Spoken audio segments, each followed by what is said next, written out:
Mga ka-tripolin, ayan, magsundo naman kami sa aming alaga.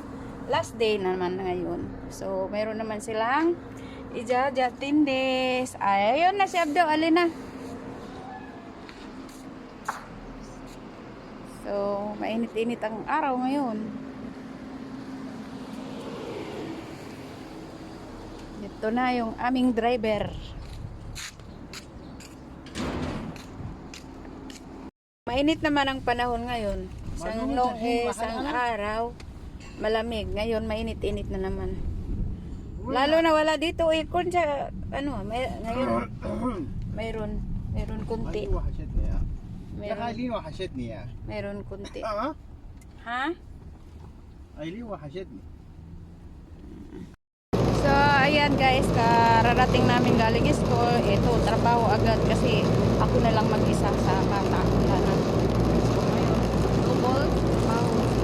Sampay tayo ng labahan para habang tulog yung bata, nakatrabaho tayo. Para hindi tayo mabuluhan ng labahan. So, ayan, sampay na. Ayan, kumain tayo habang tulog yung alaga para pag magising, nakubusog na. Yan ang aking lunch. Apple.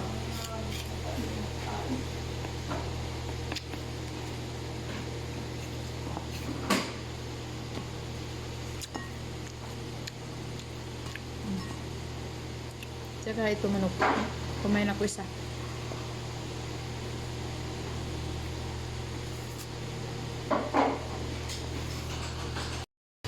Pag wala kang karelibo, ikaw lang mag-isa mag-alaga ng bata, kailangan mo double time.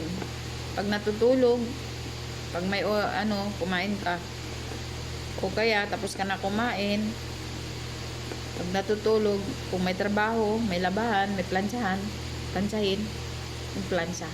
Para pagkagising, tapos. Ganyan lang OFW.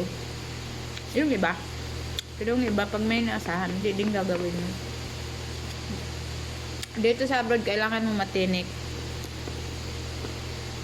Para di mabigat ang trabaho mo.